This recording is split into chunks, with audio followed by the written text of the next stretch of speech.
me make sure. Yeah, we were on the wrong source there. Take two, everybody. Take two. Radford city leaders have been working to revitalize the old Foundry land that's been vacant for over a decade.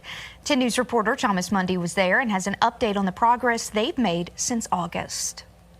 The Foundry in Radford was a huge economic driver for the city for decades, but since closing years ago, the property has sat vacant. This was an area with 1,000+ employees. They all, for the most part, were part of Radford's community. But in 2024, the city received a $3.5 million grant to breathe life into the property. Since the grant was awarded, it's been all hands on deck to get what was an overgrown mess under control. We've been very busy here. We have hired a company to come in and kind of bulldoze a lot of the foliage that was here and bush hog a lot of the small trees and shrubbery that was here that was just grown over for the past 10 years. Over the last 6 months, crews were out working to cut back the brush and remove hundreds of tons of soil. And they came in and completely removed about 375 tons of contaminated soil. I talked to the economic development director for the city, Kim Repass, to see the progress. She tells me while they removed tons of dirt, testing showed it wasn't as contaminated as originally believed. It was exciting for us to hear that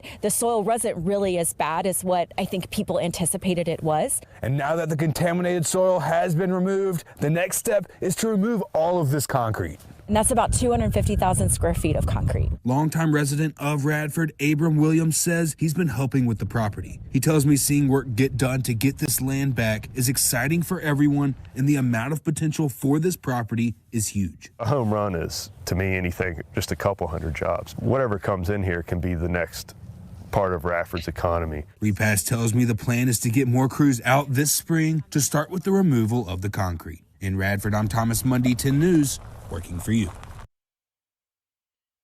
Yeah. Oh. That reporter seems very unprofessional. He was just like a bro. He's like, we're here. We're at the Radford grounds. He had his hair pulled back in a ponytail. He looked like Mario Batali, kind of. He did. I was gonna say he kind of reminded me of like a comic book character.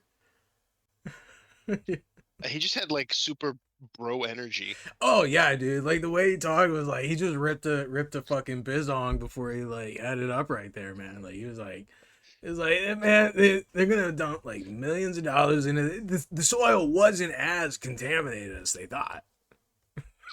So there's no actual plan for what to do with the grounds. They're just trying to turn it into something that potentially could become something.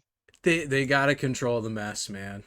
It was just, you saw what a mess it was. I love my lady. I can't take credit for this joke. She said that she got the before pictures and the after pictures confused because like the after revitalization, with heavy air quotes there, revitalization was like demolishing and flattening all of the wilderness that had taken over.